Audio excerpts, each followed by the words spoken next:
Garry's Mod is a game that doesn't really fit into a specific category of game, and when I try and think of words to describe it, I really can't find one that does it justice. What started out as just a simple mod for Valve's popular game Half-Life 2 turned into one of the most popular games on Steam. Developers Valve are known for their popular titles such as Left 4 Dead and Portal. Half-Life 2 was made available in 2004 through Valve's own distribution service called Steam. Steam would allow players to download developer tools that the developers at Valve would use to make their games. This allowed players to modify the games or even create a whole new game entirely. And one of the Half-Life 2 mods did exactly that. Garry's Mod was a free mod for Half-Life 2 released in 2004, offering players a sandbox mode to play around with all the props and characters of the actual game. As the mod started to get a lot more changes and a lot more players,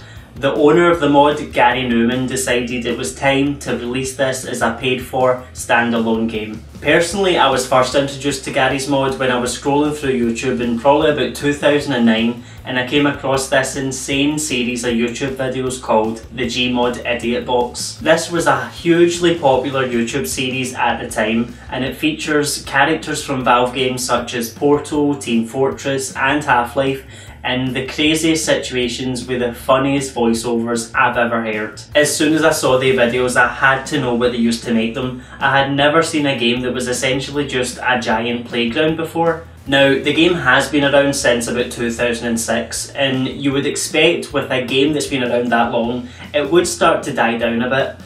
But with over 9,000 players in one of Garry's Mod's current game modes, I don't think it's going anywhere anytime soon. The base game mode of Garry's Mod is Sandbox, and this essentially is a limitless playground for you to spawn in props, weapons, characters, pretty much do whatever you want.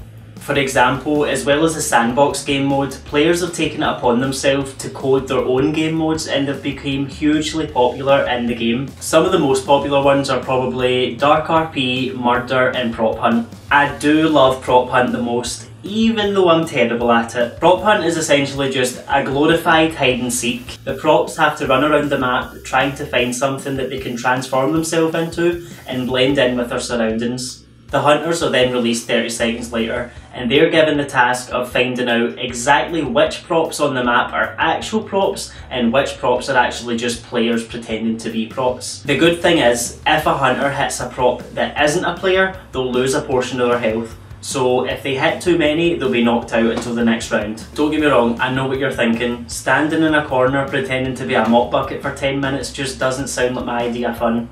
Don't worry, me too. The most fun in Prop Hunt comes from transforming yourself into a soda can and playing the Leroy Jenkins taunt on loop while you're chased by a group of bloodthirsty hunters. This is definitely a game mode that I could play for hours. And although, granted, the props team is much more fun than the hunters team, you can't deny you're not entertained when you're chasing an office keyboard down a hallway while it screams, "This is Sparta." Thanks for watching. If you have a favourite Garry's Mod game mode, please comment it below, and don't forget to like and subscribe.